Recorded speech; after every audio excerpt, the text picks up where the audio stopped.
कर्मों का महत्व। मनुष्य जैसा कर्म करता है वैसे ही फल भोगता है। वस्तुतः मनुष्य के द्वारा किए किए गए कर्म ही प्रारब्ध बनता है।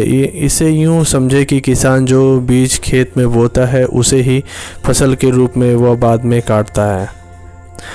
भगवान श्री कृष्ण गीता में स्वयं कहते हैं कि कोई भी मनुष्य क्षण भर भी किए बिना मनुष्य जैसा कर्म करता है वैसा ही फल भोगता है। वस्तुतः मनुष्य के द्वारा किए गया कर्म ही प्रारब्ध बनता है। इसे यूँ समझे कि किसान जो बीज खेत में बोता है उसे ही फसल के रूप में बाद में वह काटता है। भगवान श्री कृष्ण गीता में स्वयं कहते हैं कि कोई भी मनुष्य क्षण भर भी कर्म किए बगैर नहीं रह सकता है। आज के परिवेश में विचार किए जाने की आवश्यकता यह है कि क्या हम 100% दिन प्रतिदिन जो कर्म कर रहे हैं वह हमें जीवन में ऊंचाई की तरफ ले जा रहा है या फिर इस संदर्भ में कहीं लापरवाही हमें नीचे तो नहीं गिरा रही है। हम अच्छे कर्मों के सहारे स्वर्ग में जा सकते हैं और बुरे के द्वारा नरक में। मानव के पास ही प्रभु ने शक्ति प्रदान की है कि अपने अच्छे कर्मों के सहारे वो जीवन का नैया को पार लगा सकता है। परमात्मा का हिसाब बिल्कुल साफ है। अच्छे कर्मों का फल शुभ व बुरे का फल अशुभ होता है। वह कभी ऐसा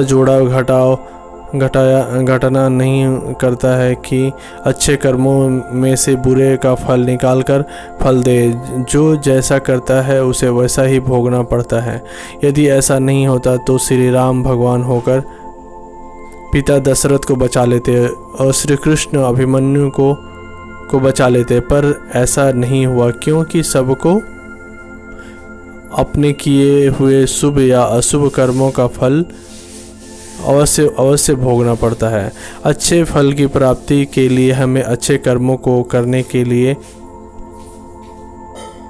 प्रतिबंधित हो तो बात बनती है। हमें अच्छे कर्म करते नहीं और अपेक्षा अच्छाई की करते हैं। यदि हम थोड़ा सा सजग व सेवरात हो जाएं तो बात बनते देर नहीं लगेगी। अच्छे कर्मों से यदि स्वर्ग भी मिल जाए तो उसे अस्थायी नहीं समझना चाहिए। स्वर्ग में सुख ऐश्वर्य भोगने के पश्चात इंद्र जैसे लोग भी अच्छे कर्मों के अभाव में पुनः नाना प्रकार के योनियों में भटकना पड़ता है। प्रभु कृपा से जीवन में यदि सत्ता संपत्ति व सत्कार मिले तो उसे बचा के रखने के लिए यह आवश्यक है कि हमें अपने अच्छे कर्मों में बढ़ोतरी करें। जीवन सच्चे मूल्य को समझें। प्रभु प्राप्ति जो कर्म सहायक हो उन्हें ही करने का प्रयास करें। प्रभु को अपने से ज़्यादा उसके बनाए गए नियम प्रिय हैं। जो नियमों को बंद कर जीवन यापन करता है वो लक्ष्य की प्राप्ति निसंदेह करता है। कर्म को यदि हम पूजा बना ले तो बंधनों से मुक्ति भी असंभव है। अधिक कहानी सुनने के लिए अच्छी कहानी सुनने के लिए मेरे चैनल को सब्सक्राइब करें। धन्यवाद। Thank you.